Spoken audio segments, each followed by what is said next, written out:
Hello students. जैसा कि आपको याद होगा हम क्लास 10th में acid base and salts chapter discuss कर रहे थे। ठीक है, तो वहाँ पर हमने एसिड को पढ़ लिया था, बेस को पढ़ लिया था, सॉल्ट्स के बारे में भी पढ़ लिया था। ठीक है, तो आज हम डिस्कस करने वाले हैं एसिड बेस सॉल्ट से रिलेटेड कुछ इंपॉर्टेंट कंपाउंड के बारे में। ठीक है, जैसा कि आप बोर्ड पे पीछे देख भी पा रहे होंगे, पहला जो हमारा कंपाउंड है सोडियम हाइड्रोक्साइड है। ठीक है, तो यहाँ पर हम ऐसे कंपाउंड पढ़ेंगे जो एसिड भी हो सकते हैं, बेस भी हो सकते हैं, सॉल्ट भी हो सकते हैं। जैसे जो हमारा पहला कंपाउंड है वो है सोडियम हाइड्रोक्साइड। तो सोडियम हाइड्रोक्साइड एक बेस होता है। ठीक है, ऐसे ही हम कुछ एसिड्स के बारे में भी पढ़ेंगे और कुछ सॉल्ट के बारे में भी पढ़ेंगे। तो बिफोर कि हम इसको स्टार्ट करें, ठीक है, उससे पहले मैं आपको थोड़ा सा सोडियम क्लोराइड के बारे में बताना चाहूंगा। ठीक है, सोडियम क्लोराइड, जैसा कि आपने नाम तो सुना ही होगा, सोडियम क्लोराइड फॉर्मूला होता है NaCl। ओके, इसको आप कॉमन सॉल्ट भी बोलते हो या फिर कई बार इसको टेबल सॉल्ट भी बोलते हैं। टेबल सॉल्ट मीन्स जो हमारे घर में यूज होता है, जो हमारे खाने में यूज होता है। ठीक है, जो हम खाने में फूड में यूज करते हैं उसको हम क्या बोलते हैं? Sodium chloride, common salt. अगर हम बात करें कि ये हमें कहाँ से मिलता है, तो इसका जो सबसे मेजर सोर्स है वो है सी वाटर। ठीक है, जो हमारा सी वाटर होता है वहां से हमें ये मेजरली मिलता है। अगर हम बात करें सी वाटर की, तो सी वाटर में ऑलमोस्ट 2.7 से 2.9% हमें सोडियम क्लोराइड देखने को मिलता है। तो कैसे वहां से हम सेपरेट आउट करते हैं? बेसिकली करते क्या है, जो हमारा सी वाटर है उसको लेते हैं और उसमें से जो वाटर है उसको इवोपरेट कर देते हैं। ठीक है, सी वाटर से वाटर को इवोपरेट कर देते हैं, तो वहां पर एक रेसिड्यू के फॉर्म में हमें ये रॉ मटेरियल के फॉर्म में सोडियम क्लोराइड मिल जाता है। ठीक है, हमें क्या मिलता है? सोडियम क्लोराइड मिलता है। लेकिन अभी जो हमें सोडियम क्लोराइड मिला है, इवोपरेट करने के बाद, पानी को इवोपरेट करने के बाद जो आपको सोडियम क्लोराइड मिला है वो प्योर फॉर्म में नहीं होता है। उसमें कई सारे इम्प्योरिटीज होती हैं, उसमें कई सारे और भी कंपाउंड मिक्स होते हैं, कई सारे और भी सॉल्ट मिक्स होते हैं। जैसे हम बात करें तो वहाँ पर आपको बेरिलियम सल्फेट मिल सकता है, सोडियम सल्फेट होगा, बेरिलियम क्लोराइड होगा, मैग्नीशियम क्लोराइड होगा, ये सभी कंपाउंड वहाँ पर मिक्स होते हैं। तो करते क्या है, जो हमारे पास ये जो रॉ सोडियम क्लोराइड आता है पानी को इवोपरेट करने के बाद, उसको हम थोड़े से amount, minimum amount of water में डिजोल्व करते हैं। तो जब मिनिमम अमाउंट ऑफ वाटर में डिजोल्व करते हैं तो जो कंपाउंड डिजोल्व होते हैं वाटर में, सॉल्युबल होते हैं, वो तो डिजोल्व हो जाएंगे। जो इनसॉल्युबल होते हैं वाटर में वो सेपरेट आउट हो जाते हैं। ठीक है, जैसे मान लेते हैं कि कोई जो हमारे 3-4 कंपाउंड जो मिक्स होते हैं सोडियम क्लोराइड में, उनको हमें सेपरेट आउट करना है, तो उसमें से कुछ कंपाउंड ऐसे होते हैं जो वाटर में इनसॉल्युबल होते हैं, तो वो प्रेसिपिटेट आउट हो जाएंगे और बाकी हमारी चीजें अलग सेपरेट आउट हो जाती हैं। बाकी अगर हमें फर्दर इसको और प्योरीफाई करना होता है तो इससे हम HCl गैस पास करते हैं। ठीक है, हाइड्रोजन क्लोराइड गैस पास करने पे यहाँ पर एक कॉमन आयन इफेक्ट हमें देखने को मिलता है, जिसकी वजह से हमें जो सोडियम क्लोराइड है वो प्योर फॉर्म में देखने को मिलता है। ठीक है, तो सोडियम क्लोराइड के एप्लीकेशन के बारे में तो बात करने की जरूरत नहीं है, आपको पता ही है कितने ज़्यादा इंपॉर्टेंट कंपाउंड है हमारी डेली लाइफ के लिए, है ना, बहुत ही इंपॉर्टेंट रोल प्ले करता है हमारी डेली लाइफ में। तो यहाँ पर हम बात करेंगे कुछ कंपाउंड्स की जो हम सोडियम क्लोराइड की हेल्प से प्रिपेयर कर सकते हैं। जैसे कि आप बोर्ड पे देख रहे हो, पहला जो हमारा कंपाउंड है वो है सोडियम हाइड्रोक्साइड। तो सोडियम हाइड्रोक्साइड प्रिपेयर करने के लिए हम सोडियम क्लोराइड यूज करते हैं। सोडियम क्लोराइड का यूज करके हम सोडियम हाइड्रोक्साइड प्रिपेयर कर सकते हैं। ठीक है, तो स्टार्ट करते हैं। तो हमारा जो पहला कंपाउंड है वो है सोडियम हाइड्रोक्साइड। फॉर्मूला होता है NaOH। ठीक है, फॉर्मूला इसका होता है NaOH। ठीक है, अब बात करें अगर हम सोडियम हाइड्रोक्साइड को, तो सोडियम हाइड्रोक्साइड को हम कैसे प्रिपेयर कर सकते हैं? सोडियम हाइड्रोक्साइड को हम प्रिपेयर कर सकते हैं, जो हमारा सोडियम क्लोराइड होता है, ठीक है, उसका हम एक सॉल्यूशन लेते हैं। उस सॉल्यूशन को हम बोलते हैं ब्राइन सॉल्यूशन। क्या बोलते हैं? Brine solution. तो बेसिकली जो हमारा ब्राइन सॉल्यूशन होता है, ब्राइन सॉल्यूशन, अब ब्राइन सॉल्यूशन क्या होता है? ब्राइन सॉल्यूशन वो होता है जिसमें हमारा सोडियम क्लोराइड ज्यादा अमाउंट में प्रेजेंट हो। ठीक है, एक concentrated solution of sodium chloride.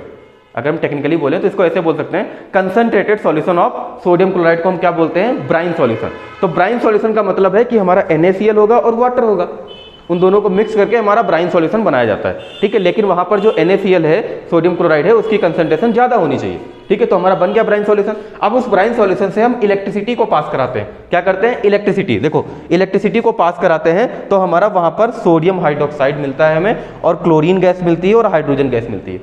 ठीक है, तो हमारा मेन प्रोडक्ट बनता है sodium hydroxide along with chlorine gas and H2 gas. ठीक है, इस पूरे होल प्रोसेस को हम क्लोर एल्कली प्रोसेस भी बोलते हैं। क्लोर एल्कली प्रोसेस क्यों बोलते हैं क्लोर एल्कली? देखो, क्लोर जो क्लोर है ना, क्लोर का मीन है कि यहाँ पर क्लोरीन गैस रिलीज हो रही है। इसलिए इसको क्लोर बोलते हैं। और एल्कली का मीन होता है कोई बेस, ठीक है, एल्कली का मीन क्या होता है, बेस। तो यहाँ पर देखो बेस बन रहा है सोडियम हाइड्रोक्साइड, दैट्स वाई इसको हम क्लोर एल्कली प्रोसेस भी बोलते हैं, ठीक है। तो कई बार आपको ये देखने को मिलेगा क्लोर एल्कली प्रोसेस, तो यही होता है हमारा क्लोर एल्कली प्रोसेस। दूसरी चीज जो हमारा सोडियम हाइड्रोक्साइड होता है, इसका एक और भी नाम होता है, इसको हम कास्टिक सोडा भी बोलते हैं, ठीक है। कई बार आप ये नाम सुनोगे कि सोडियम हाइड्रोक्साइड का एक अदर नेम भी होता है जिसको हम कास्टिक सोडा भी बोलते हैं।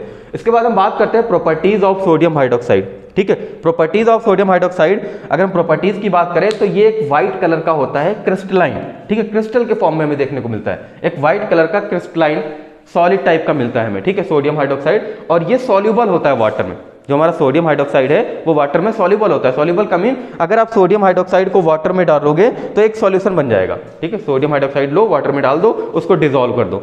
अब देखो इस पे क्वेश्चन ये बन सकता है कि अब आपने सोडियम हाइड्रोक्साइड लिया, सोडियम हाइड्रोक्साइड को वाटर में डाला, उसको डिसॉल्व किया, डिसॉल्व करने के बाद जो आपने सॉल्यूशन बनाया वो सॉल्यूशन कैसा होगा, बेसिक होगा, एसिडिक होगा, या फिर उसका पीएच कैसे होगा। तो पीएच तो बात की बात है, पीएच तो हम तभी बता पाएंगे जब हमें ये पता चले कि जो बनने वाला सॉल्यूशन है वो एसिडिक है या बेसिक इन नेचर है या फिर न्यूट्रल है। तो अगर आपको याद हो तो हमने बताया है कि NaOH क्या होता है, सोडियम हाइड्रोक्साइड, ये एक बेस होता है। आपके माइंड में क्वेश्चन आ रहा होगा सर बेस कैसे बोल रहे हो आप बार बार, तो देखो सोडियम हाइड्रोक्साइड का फॉर्मूला क्या है, NaOH। अगर आप इसको डिसोसिएट करोगे सॉल्यूशन में तो क्या मिलेगा, OH नेगेटिव। मैंने आपको बताया था कि जहां पर OH नेगेटिव आयन मिलता है उनको हम बेस बोलते हैं, जहां पर H पॉजिटिव आयन मिलता है उनको हम एसिड बोलते हैं। तो ये एक बेस है, ठीक है। तो इसको जब आप वाटर में डालोगे तो जो सॉल्यूशन होगा वो कैसा होगा, बेसिक नेचर का होगा। और आपको पता है अगर कोई सॉल्यूशन बेसिक नेचर का है तो उसका पीएच ग्रेटर देन 7 होता है नहीं होता है, बेस के लिए पीएच क्या होता है, ग्रेटर देन 7। तो अगर आपसे क्वेश्चन पूछा जाए कि सोडियम हाइड्रोक्साइड को जब हम वाटर में डिसॉल्व करते हैं तो बनने वाले सॉल्यूशन का पीएच कितना होगा, तो ग्रेटर देन 7 होगा, ठीक है। कुछ और अगर हम प्रॉपर्टी की बात करें तो अभी हमने देखा कि ये जो NaOH है वो बेसिक इन नेचर होता है, और ऑब्वियस सी बात है अगर ये बेसिक इन नेचर होगा तो एसिड के साथ रिएक्शन करेगा, और बेस और एसिड जब आपस में रिएक्ट करते हैं तो उसको क्या बोलते हैं, न्यूट्रलाइजेशन रिएक्शन, ठीक है। तो ये देखो due to basic nature it neutralize acid. देखो यहाँ पर हमारा ये जो NaOH है सोडियम हाइड्रोक्साइड वो एसिड के साथ रिएक्ट कर रहा है तो न्यूट्रलाइज रिएक्शन हो रही है, ठीक है, न्यूट्रलाइजेशन रिएक्शन। और यहाँ पर हमें सॉल्ट और वाटर देखने को मिल रहा है, ठीक है। नेक्स्ट अगर हम बात करें तो जो हमारा NaOH है ये हमारा डेली क्वेश्चन होता है। डेली क्वेश्चन का मीन होता है कि ये जो मॉइस्चर होता है ना, जो हमारा मॉइस्चर वगैरह एयर में प्रेजेंट होता है उसको एब्जॉर्ब कर लेता है, ठीक है। अगर आप देखोगे सोडियम क्लोराइड को आप किसी पेपर पे ओपन करके रख दो तो जो मॉइस्चर होगा ना उसको एब्जॉर्ब कर लेगा सोडियम हाइड्रोक्साइड, ठीक है। सोडियम हाइड्रोक्साइड क्या कर लेगा, उसको एब्जॉर्ब कर लेगा, और एब्जॉर्ब करके वो जो पेपर है वो देखना आप धीरे धीरे वेट होना स्टार्ट हो जाएगा। जिस पेपर पे आप सोडियम हाइड्रोक्साइड को रखोगे वो मॉइस्चर को एब्जॉर्ब करेगा तो नीचे जो पेपर होगा वो वेट होना स्टार्ट हो जाएगा, ठीक है। इसको हम हाइग्रोस्कोपिक प्रॉपर्टी भी बोलते हैं। ये प्रॉपर्टी आपको सॉल्ट में भी देखने को मिलती है, ठीक है। अगर आप सॉल्ट, जो घर में सॉल्ट होता है ना NaCl, उसको भी अगर आप ओपन पेपर पे रख दो तो वो भी मॉइस्चर को एब्जॉर्ब करता है, और मॉइस्चर को एब्जॉर्ब करेगा तो वो जो नीचे का पेपर है वो वेट होने लगता है ना। तो इसको हाइग्रोस्कोपिक या डेली क्वेश्चन प्रॉपर्टी भी इसको बोलते हैं, ठीक है। दूसरी चीज, अगर हम सोडियम हाइड्रोक्साइड से कार्बन डाइऑक्साइड गैस पास कराते हैं, सोडियम हाइड्रोक्साइड सॉल्यूशन से अगर हम कार्बन डाइऑक्साइड गैस पास कराते हैं तो ये सोडियम कार्बोनेट में कन्वर्ट हो जाता है अलॉन्ग विथ वाटर मॉलिक्यूल, ठीक है। किस में कन्वर्ट हो जाता है, सोडियम कार्बोनेट में, Na2CO3। इसके बाद अगर हम एप्लीकेशन की बात करें कि हमारा जो NaOH है सोडियम हाइड्रोक्साइड है उसके क्या क्या यूजेस हैं जो हमें देखने को मिलते हैं, तो इसका जो मेन एप्लीकेशन है वो जो NaOH होता है ना, NaOH के पास एक प्रॉपर्टी होती है सोपी टच, ठीक है। अगर आप NaOH को टच करोगे तो जैसे सोप हमारा नहीं होता है स्मूथ सा टच होता है, वैसे ही हमारा जो NaOH होगा सोडियम हाइड्रोक्साइड उसका भी सोपी सा टच होता है, स्मूथ सा टच होता है। तो इसका जो मेन एप्लीकेशन वो हमारा सोप में होता है, डिटर्जेंट में होता है, पेपर्स में होता है, ठीक है। सोप और डिटर्जेंट में हमारा NaOH यूज होता है, ठीक है। तो जो हमारे सोप होंगे, डिटर्जेंट होंगे, वो कैसे होते हैं, बेसिक इन नेचर होते हैं। कैसे होते हैं, बेसिक इन नेचर होते हैं, ठीक है। दूसरा हमारा ये पेट्रोल वगैरह की रिफाइनिंग वगैरह में भी यूज होता है, ठीक है। Use for preparation of pure fat और ऑयल वगैरह जो हैं, ठीक है, जो फैट और ऑयल वगैरह हैं उनको भी प्योरीफाई करने में या फिर उनको भी प्रिपेयर करने में हमारा यूज होता है सोडियम हाइड्रोक्साइड, ठीक है। अगला हम बात करें तो ये टेक्सटाइल इंडस्ट्री में भी काफी ज्यादा यूज होता है। कौन, NaOH हमें टेक्सटाइल इंडस्ट्री में भी काफी ज्यादा देखने को मिलता है। फॉर मर्सराइजिंग कॉटन फैब्रिक, ठीक है। ये क्या होता है, फॉर मर्सराइजिंग, ठीक है। जैसे हमने यहाँ पर एक टर्म लिखा हुआ है मर्सराइजिंग कॉटन फैब्रिक, तो बेसिकली मर्सराइजिंग क्या होता है, जैसे हमारा जो कॉटन होता है, नॉर्मल जो हमारा नेचुरल कॉटन होता है, उस कॉटन को हम NaOH सॉल्यूशन, जो हमारा सोडियम हाइड्रोक्साइड होता है, उसके सॉल्यूशन में डुबोते हैं, ठीक है, उसके सॉल्यूशन से पास कराते हैं। तो पास कराने के बाद क्या होता है, जो हमारा कॉटन सोडियम हाइड्रोक्साइड से पास कराते हैं तो उसकी जो स्ट्रेंथ है वो इंक्रीज हो जाती है, जो कॉटन है उसकी स्ट्रेंथ क्या हो जाती है, इंक्रीज हो जाती है। दूसरा वहाँ पे जो हमारा कॉटन है उसमें एक अलग टाइप का लश्चर आ जाता है, लश्चर मीन्स वहाँ पे शाइनिंग वगैरह आ जाती है, क्योंकि आपको पता है जो कॉटन वगैरह है वो कपड़े बनाने में यूज होता है ना, तो कपड़े वगैरह में एक शाइनिंग होनी चाहिए, तो वहाँ पर शाइनिंग भी इंक्रीज हो जाती है। तो एक तो हमारा स्ट्रेंथ को इंक्रीज करता है, शाइनिंग को इंक्रीज करता है। दूसरा जो हमारा श्रिंक रेजिस्टेंस हो जाता है, श्रिंक रेजिस्टेंस का मतलब है कि वो श्रिंक नहीं होता बाद में, जो कॉटन है ना उसकी श्रिंक होने की प्रॉपर्टी कम हो जाती है, कब, जब हम उसको NaOH सॉल्यूशन से पास करा देते हैं। बाकी अगर हम और बात करें तो वहाँ पर हमें ये भी देखने को मिलता है,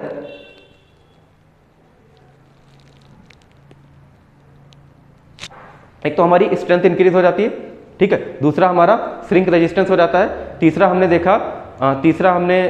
देखा कि जो हमारा श्रिंक रेजिस्टेंस होता है लश्चर हो जाता है, ठीक है, लश्चर को इंक्रीज कर देता है। अगली जो हमारी प्रॉपर्टी है वो हमारा बेसिकली जब हम इसको NaOH सॉल्यूशन से पास कराते हैं, किसको, कॉटन फैब्रिक को, तो ये जो हमारा है डाइंग एफिनिटी को बढ़ा देता है, किसको इंक्रीज कर देता है, डाइंग एफिनिटी। डाइंग एफिनिटी का मतलब है जो डाई वगैरह, जैसे आप देखते हो जो हमारे ये कॉटन फाइबर वगैरह होते हैं, ठीक है, कॉटन फाइबर वगैरह डिफरेंट कलर में मिलते हैं आपको, तो नेचुरल तो वो कलरलेस मतलब डिफरेंट कलर में नहीं मिलता ना हमें, नेचुरल तो एक कलर उसका फिक्स है, लेकिन हम देखते हैं कि हमारे जो कपड़े होते हैं वो कलरफुल होते हैं, तो उनको कलरफुल बनाने के लिए जो कॉटन वगैरह है वो हमें कलरफुल बनाना पड़ता है, तो कॉटन वगैरह को कलरफुल बनाने के लिए हम उसकी डाइंग करते हैं, उस पर डाई लगाते हैं, ठीक है, तो डाई की जो एफिनिटी है उसको इंक्रीज करता है कौन, NaOH।